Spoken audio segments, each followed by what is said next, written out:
So hi, Vicky, really nice to see you. Morning. So it's really great for us to have the opportunity to spend a bit of time talking about topics that we're passionate about, interested in. And today we're going to focus on the concept of servant leadership, and we're going to have a discussion around it. And our hope is that through our discussion and exploration of our thoughts around the concept, that it'll add value to others who are listening to this. Great. Good. So servant leadership then, Charles, what is servant leadership? So in 1970, so golly, 50 years ago now, Robert Greenleaf wrote a paper on the concept of servant leadership. And since that, it's been turned into multiple books. And although the concept some would deem would be a little bit old, 50 years is a long time, things move on. In some ways, for me, some of the fundamentals are there forever.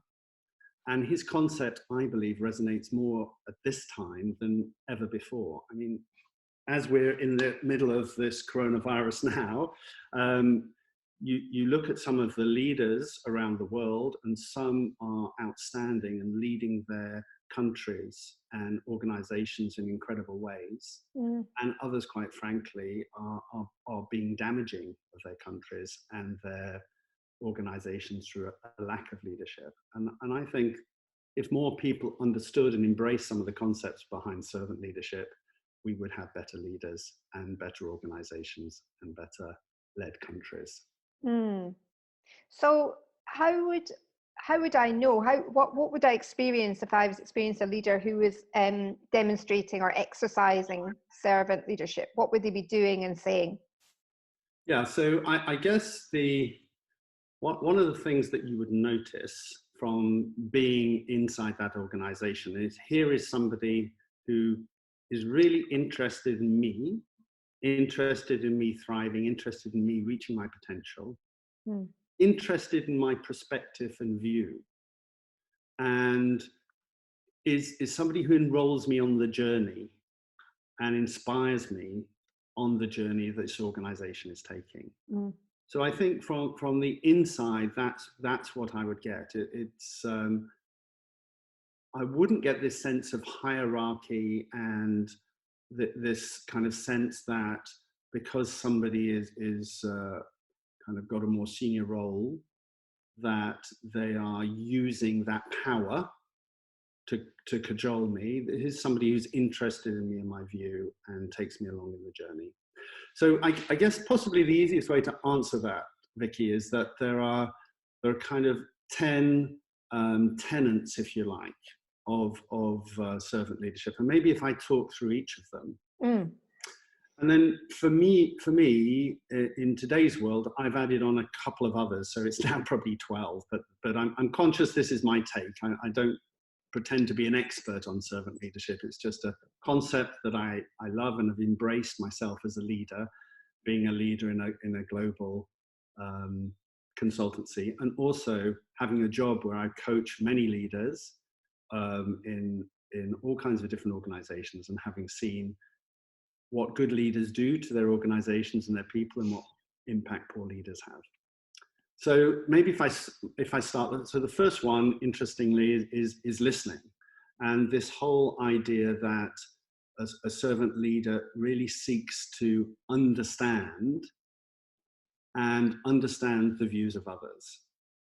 And I think in today's world, today's workplace, where it's really important to have a diversity of perspectives and views, that leveraging those is vital. If you have everybody the same as you sitting around the table talking about the future of an organization, you're only going to get a mono view. So embracing the diversity of the people and listening to them, and it links also a little bit to the next kind of pillar, I guess, of servant leadership, which is empathy. So really trying to understand where somebody's coming from, stepping in their shoes, get clear around their perspective is also vital. Next kind of pillar is that of healing. Now, this may sound quite a strange concept, but the idea Greenleaf had is that, the concept of working with the people in your organization to help them and you be whole, whole in the context of the organization. So, you know, you'd experience somebody who's really interested in you functioning well and thriving in that organization. The next is awareness, and that is self-awareness, awareness of your environment, context. And of course, that always starts with looking at yourself first, but then taking the time to reflect, which is hard in today's world, to make that time. The next pillar is they call persuasion. And the concept of this is that instead of, again, being autocratic and telling people this is the direction we're going, it's about engaging them and persuading, but listening as well. So trying to bring them along with you on the journey. The next is, the sixth one is foresight. So the ability to step back, to kind of scan the environment, navigate the course for the organization or the department or the team.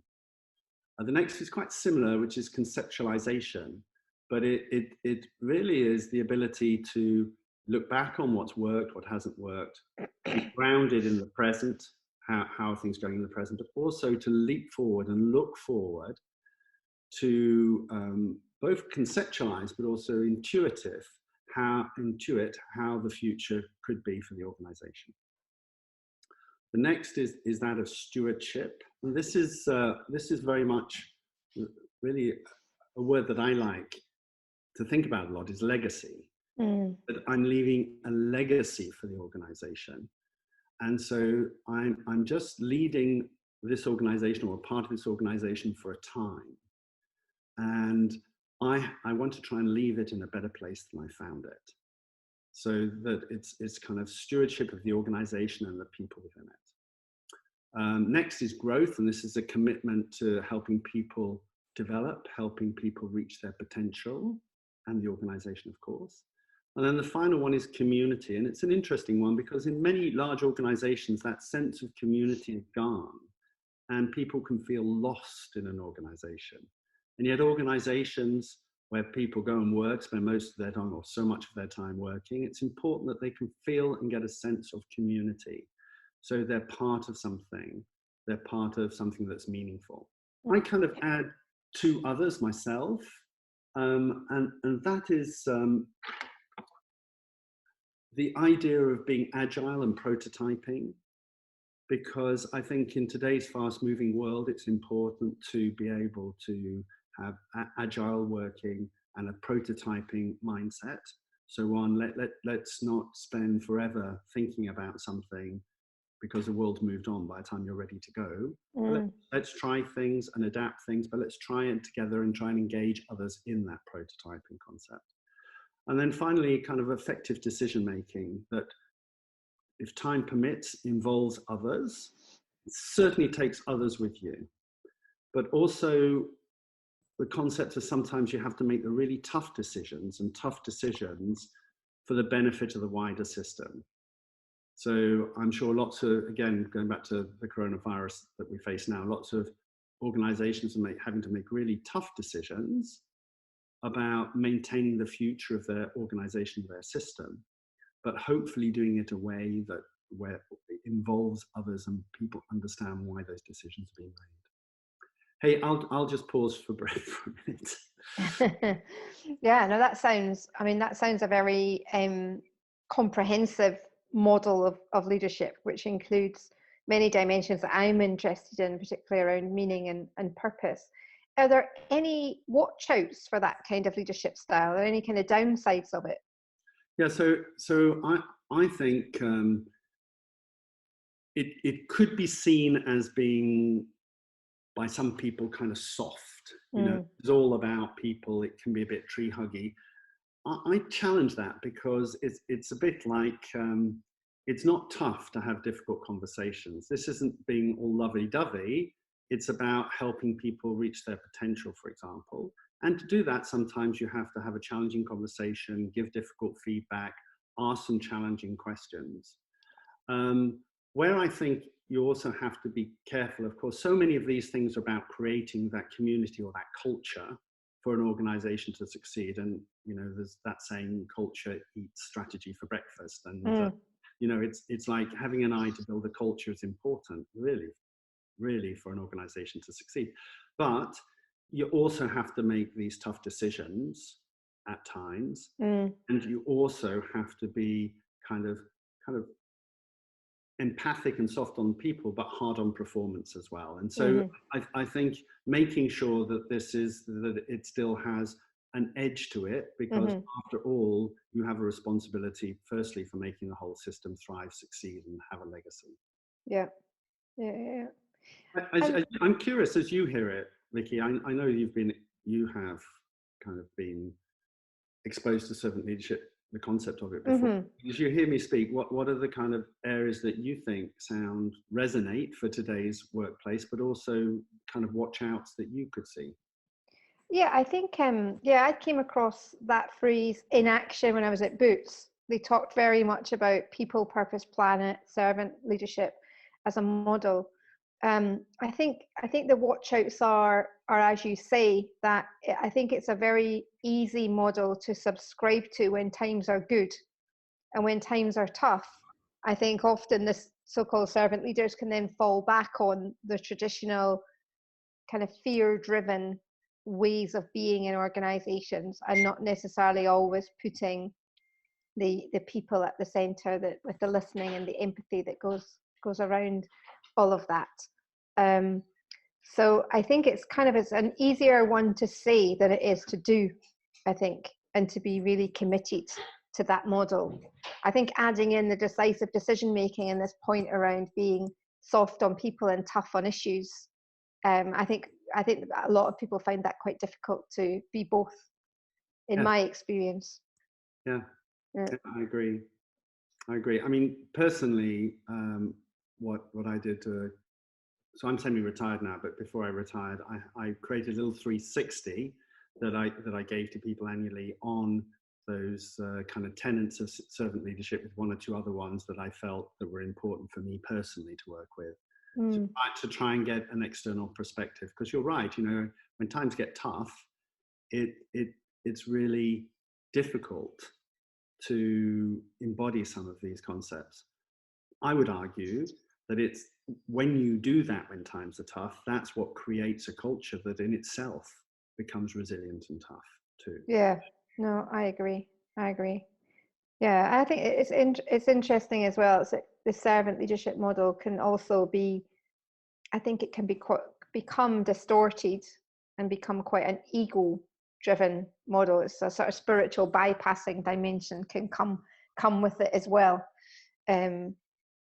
In terms of just that sense of in service to what, you know. Yes, it's interesting.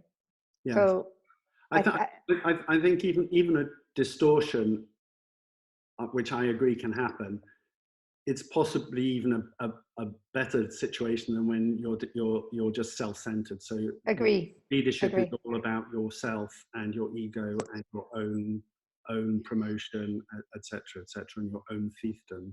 Yeah, no, I agree with that. No, I think it is open to that. But I think one of the other reasons that this kind of concept is so important is in today's workforce, where, you know, the war for talent is, even with AI approaching at pace, is becoming even more important and vital. And the younger people today aren't just willing to turn up and have a paycheck. You know, they want to be listened to. They want to feel involved. They want to have this sense that they're growing and progressing themselves.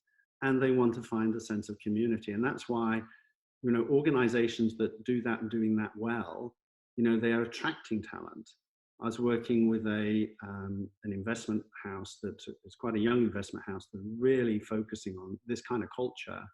And they're finding that, you know, they've got so much great talent coming in the business from their competitors, because it's a place where people want to work, because they're empowered, they're heard, and they're engaged behind the story of where this organization is going. So I think it's hugely relevant, even though it's 50 years old. But as with most of these things, I think you have to find a way of making it fit your personality and how you are and how you show up, so that you can't just take these things by rote. I think you have to kind of integrate them into who you are. And so just on that, so what practical advice or suggestions would you give to someone that if they were looking to adopt a servant leadership style? Yeah, so maybe just do a kind of little self-assessment around which of these kind of components, pillars that you naturally do well, and just to start to become aware of those. Maybe do a bit of journaling. When you're doing it well, what are you doing? What impact do you see? And maybe choose one or two that you find more challenging, and kind of think, okay, if I was integrating that into my day-to-day, what would I be doing? Yeah, and maybe, that's a good idea. And maybe after experimenting a bit kind of on your own, when you're starting to get a feel for it, maybe you might do like I did, build a little 360, or start eliciting feedback on the areas that you're wanting to develop, and see how the system is viewing you. Yeah. No, good idea. And I think there's always, the challenge of today is, you're so busy keeping your head down, getting stuff done. So somehow creating a bit of space where you can ask yourself some questions. It's like, so when I leave this role, what is the legacy that I want to leave? What do I want people to be saying about me when I've gone? Yeah. Kind of just spending a bit of time asking some of those important questions, I think, fit into this as well, fit into this model. How about you? What might you try if you were going to apply some of these concepts? I think for me, it would be about really connecting in myself to what is it that excites or energizes me about the thing that I am going to be in service to. Yes. So is that the people in the organization? Is that the industry, the organization itself, the bigger cause of the organization? Because I think you can be in service to at very many different levels. So I think you can exercise a servant leadership model in a tobacco company, for example. It doesn't have to all be about being an organization that is kind of doing good in inverted commas. So I think kind of finding that in a way that's really kind of just energizes that inner self, that inner core self. And that, I think that's the battery that keeps that model moving, for me anyway. Yeah. So I was listening to you, one of the other things that was occurring to me is one of the challenges, again, is coming back to time. It's like when you're in the middle of a meeting and you've got a strong idea yourself, the kind of self-control to stop, step back, ask other people what their views are, to listen is quite a hard thing to do. And sometimes, of course, you have to just make a decision as a leader, and then you try and bring people with you. But if you're trying to help people feel listened to and get the best ideas of the people around you and find the best solution by doing that, it does take time for you to stop, step back, ask yourself, that question, how do I engage everybody here? How do I help people feel listened to, heard? How can I really get people excited about moving towards something? Yeah, good. Thank you for that. Enjoyed that conversation. No, likewise, Vicky. Thank you very much. Thank you. Take care.